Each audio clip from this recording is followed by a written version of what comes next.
Hello everyone! Ito, preparing na tayo sa first class natin. So, 5 p.m. mag-start yung first class ko. Nakatulog naman ako. So, madaling araw talaga ako natutulog. And then, hanggang Hi, tanghali. Rashid. And then, Are you ready now? hanggang Let's go. 3:30 para mag-prepare. Hi. So, ayan. O, diba? Hi, Mila. Group Hi, class Owen. naman yan at 10 p.m. So, Hello. meron naman ako naging vacant sa mga 30 minutes.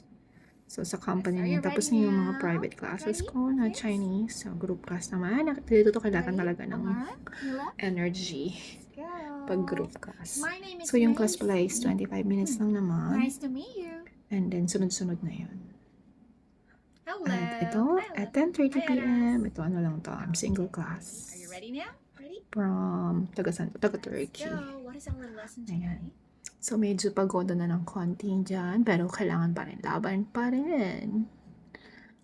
And then, this is my last class at 1:30 a.m. This is our lesson today. So, usually natatapos ako 2:30, pero ito, matatapos ako na 1:55, so mga 2 a.m. Can you see a lamp? What will you say? Yes. O, diba? Energy pa din tayo. Can you see a lamp? Okay. Ayan, mga ganyan TPR. You say Kailangan yes, talaga I yan sa can. class, lalo na kapag bata yung student mo. Can you see a radio? And kahit pagoda, smile pa rin. Rapport Can you see a with the TV? student. TV? At mukha na talaga tayong Okay. haggard dyan. Thank you very much, Evan. And see you again next week, okay? Sa mga Bye-bye. gustong mag-ESL, ayan, may pa-heart-heart pa si Thank you. Aten. Ayan, magbabay-bye. Magbabay-bye na tayo kay student. At tapos na. Pero, house chores naman. O, diba? Ganito yung aking routine. So, after matapos, cooking time naman. Pero, grateful pa din kasi I'm done. I still feel relieved after work. Ayan, cooking time. Kasi si hubby ay gigising ng 3:30. Kailangan may pagkain. Tara, magsaing tayo. So, paano ka ba magsaing? Yung asawa ko kaya niyang kahit hindi nagagatangin. Ako pinaginagatang ko talaga siya. So, marami akong magsaing kasi yung saing ko na para sa buong araw namin na kanin. So, ayan na ay 4 cups. Yung cups na yung cup na gamit ko ay yung baso lang na yan. So medyo malaki-laki na siya. For the whole day na yan, 4 na ganyan. And huhugasan. So ganun din ako magtubig. Ikaw ba? Paano po ba kayo magsaing? So hindi ako marunong magsaing ang ginagamit yung yung daliri. Di ba ganun yung usual sa mga Pinoy? So kung ilan yung gatang ng sinaing ko, yun din yung tubig ko. Pero hindi ko naman pinupuno ng punong-puno. Kasi meron kasi dibang bigas na matako sa tubig, merong hindi matako sa tubig. At ayan nga pala, lagi ako naglalagay ng suka para kung hindi man namin maubos yung kanin, hindi pa rin siya mapapanis. Yes. Ano to, proven and tested ko na talaga to. Never kong ma-miss ang suka sa sinaing ko. Siyempre, kailangan ng ulam. So, tagal ko na nagkikrave ng burger steak ng Jollibee. Pero syempre, dahil tipid-tipid tayo, magluluto tayo ng burger steak. So, try ko. First time ko tong gawin. First time ko magluto ng burger steak. So, i-air fry ko lang yung patty. Ayan.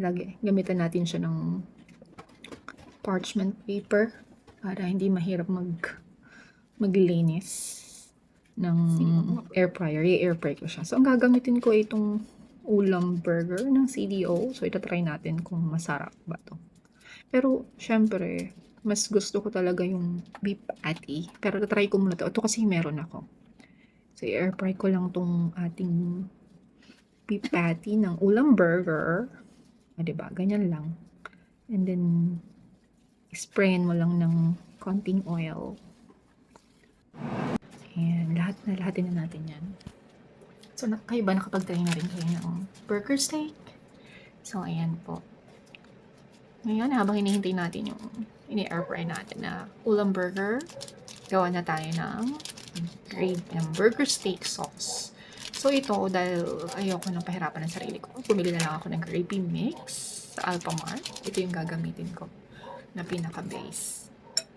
Ayan. So, according dun sa ChatGPT recipe. Yeah, sa ChatGPT ko talaga tinanong kung paano gumawa ng gravy, ng burger steak gravy sauce ng ala Jollibee. So, ayan. So, ang gamit ko ay itong gravy mix. So, 1.5 cups daw ng tap water or cold water. So, iyan mo lang siya dyan. I-dissolve mo yung gravy mix powder. And then, ayan, hinahati ko dyan. Hatiin natin yung mushroom. Siyempre, kailangan may mushroom. So, hinati ko lang yung mushroom kasi buo kasi yung yeah, kasi masarap siyempre, di ba? May mushroom yung burger steak sauce. Wala akong butter, kaya ang gamit ko lang itong oil. Mag-spray lang tayo ng oil. So, according kay ChatGPT recipe, try nyo din to ha, bahala ka ninyo. Saute mo lang yung yung mushroom mo. And then, nilagyan ko rin to ng toasted garlic. Ayan, sinama ko dyan. And then, ayan, ihalo na natin yung ating gravy mix. So, lagyan natin siya ng soy sauce. So, mga ano lang siya, mga 1 teaspoon. White powder. White pepper.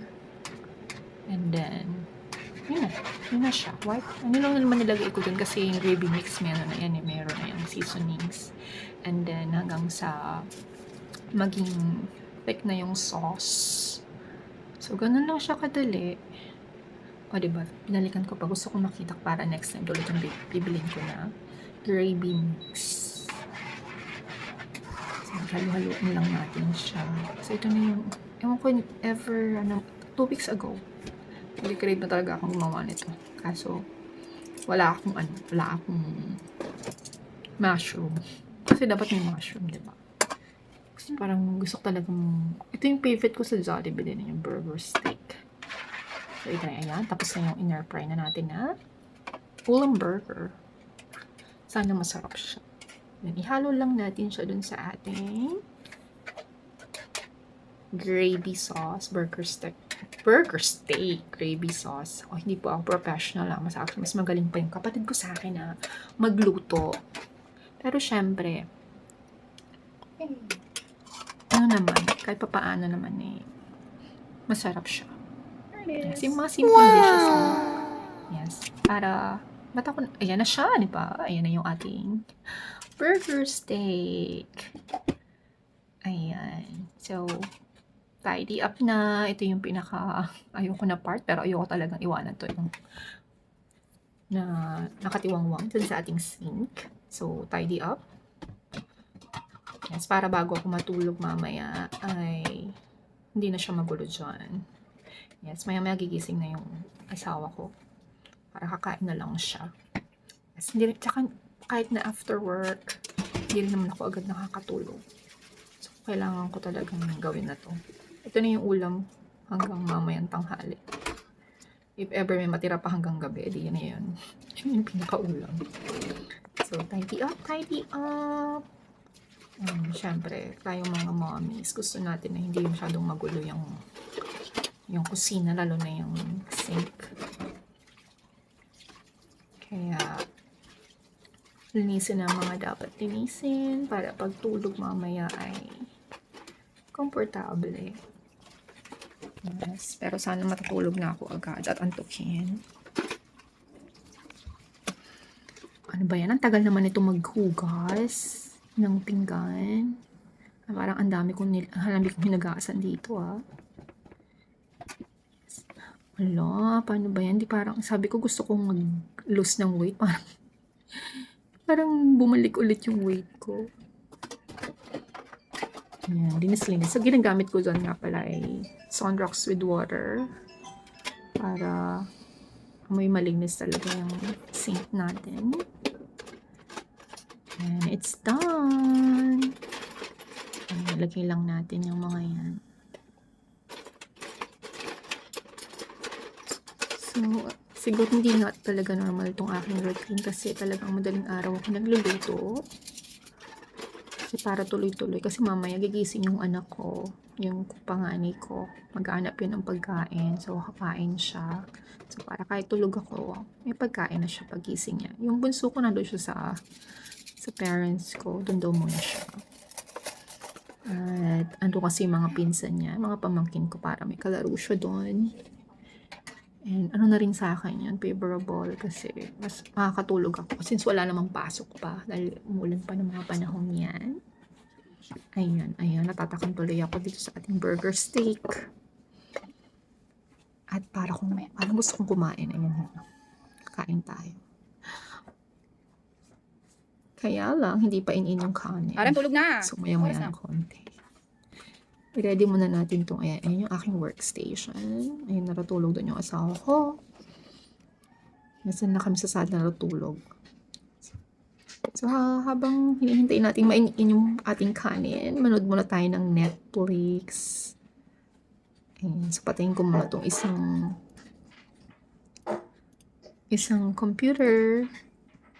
Ayan, may pinapanood ako ngayon, itong Undercover Miss Hong. Pero ano niya, yung setup ng movie na to ay nung IMF crisis sa Korea. So, wala kang makikita rito mga smartphones. So, ang gamit nila dito ay yung mga old model na phones. Ganun yung setup niya. Maganda siya, in fairness. Nag-undercover dito yung parang siya parang sila yung in charge sa mga companies na may slush funds, sila yung mga mga investigator. So, nag-undercover siya. So, nood muna tayo habang hinihintay natin mainin yung kanin. Ayan yung aking setup. Diyan yung aking workstation. Diyan ako tumatambay habang nagpapaantok. Ayan na. So, ito na yung pinaka-breakfast ko. Then, marutulog na ako nito hanggang tanghali. And, sunod na kain na yung sa hapon na. So, dinner. So, early breakfast and then dinner. Yan yung ating routine. So, habang nanonood ng Netflix, so, kakain na tayo. Then, after 30 minutes or an hour, tulugan time na. Okay, tikman natin. Sana okay siya, no? Sana masarap tong ulam burger na to sa ating burger steak ala Jollibee. Masarap yung gravy, actually. Pero, yung ulam burger, mas masarap talaga kung beef to. Okay naman siya. Pero mas okay kung beef patty ang gagamitin mo dito para talagang ala Jollibee. Okay, that's all. Thanks for watching.